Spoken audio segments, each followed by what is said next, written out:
We're going to Chalmette to work on Ronnie Snow's house, he is a local musician in New Orleans. We're working with Araby Wrecking Crew today.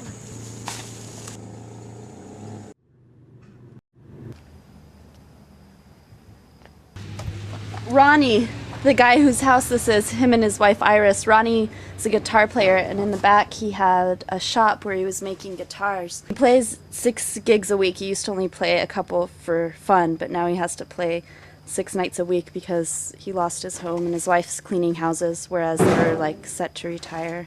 When we first came down here, they were very grateful that we were down here. They actually thought we were paid. We're being paid for this. And once we told them that we were volunteers, I mean, Ronnie's wife just broke down, and we're very grateful. And I think that's why we're here. Yeah, it's seeing their reaction, seeing their appreciation, just human kindness. That's what you find here, and that's what drives me down here. And then Kelly too. She's the one that did everything for IVAW. It's all Kelly's fault that I'm down here. Well, I was really glad that Maricela decided to come down. We had 2 other vets down here, Joe and Ethan, and a lot of people want to come down. They haven't been able to for whatever reason, but I think now that we have the camp for a long period of time and we're going to be able to continue to volunteer out of the camp in Slidell, that's going to be really great for people to be able to have a place where they can come down. And working with Chic, with Araby Wrecking Crew, is really great because they're working, because August 29th there's a deadline in New Orleans that people have to have their houses gutted and boarded up, or else the city is going to repossess the land and bulldoze the home. And so we're trying to work against that deadline, and Araby Wrecking Crew is working on gutting out houses before the deadline so people can keep their homes, and also they're focusing on musicians' homes to bring back like that integral part of the musicians being in New Orleans when music is such an important part of the culture here. And like if you look at this house where it's dented in here, yeah. They say that's from the storm surge coming over. Insurance adjuster came and said, not paying for that, went through, saw a bunch of things, I'm not paying for that, I'm not paying for that. This is a house that Ronnie said was probably worth about $150,000 before the storm. Their homeowner's insurance gave them $2,400. And then they haven't really been able to come back because they had to move to Metairie, which is, I think, about an hour away. That's where all their family, they had some family there, the rest of their family moved there, and now Iris is cleaning houses with her daughter, or her daughter-in-law, I'm not sure. You know, and of course they're thankful because they didn't lose any of their family members in the storm. But this neighborhood here, this is where Ronnie and Iris live. They had children who lived in this area, you know, brothers and sisters. It just seemed like this whole neighborhood, like they had a lot of family ties here. A lot of their family lived in this neighborhood, and everyone lost everything. So I'm going to get to work. Get to work.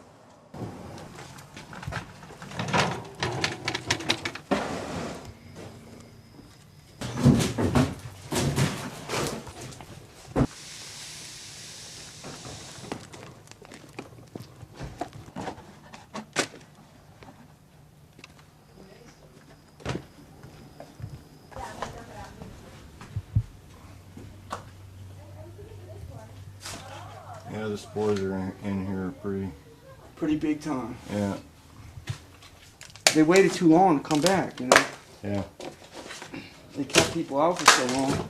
In the past, like the minute the water go down, we'd be right back in there and hosing it down and bleaching it right away, and didn't give it a chance to get started.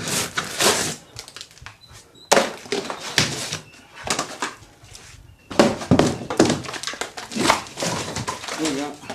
See, the outside, not so much. Yeah. On the backside, it's really growing. No, not going to be a good thing.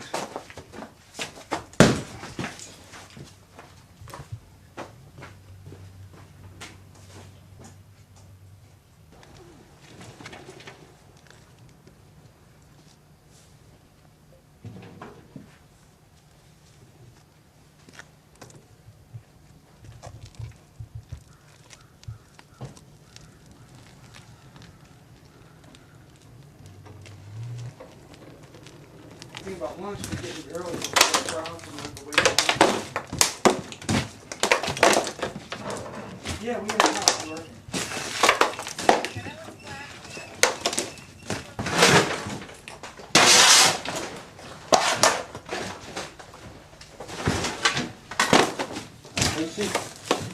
Do you have an air compressor to fill up that fire before? Yeah, sure, right. Eventually, you need that What happened, I think we pumped it up, it wouldn't hold any more air, it's got Oh, it wouldn't hold it in there. bad leak. Oh, okay. It holds like so much pressure in it. Yeah. That's fine. I was just thinking. They get another wheel down. Cummins got another truck. Keep it hauled around. Because I can only carry two. You know, if we find a big garbage can for a hamster, they're great big garbage cans.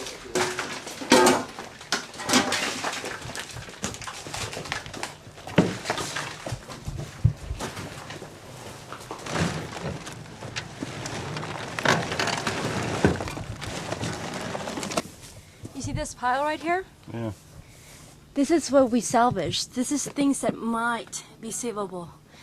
So everything that was in this house, when you're talking about furniture, when you're talking about momentums, this is all the things that we saved from this house. It's heartbreaking because when you're this was my first house that I started mucking and gutting. Mucking basically means to actually remove everything from what's in the house and take it out, trash it out. And gutting is bringing down the drywall. When I first started this, it was such a big mess, we couldn't even get into the door. But what happened was that all I wanted to do was try to save something for them. Bring it out to them and say, look, could you use this? The one thing that I found was that we found some pictures. Ronnie's wife's family of World War II.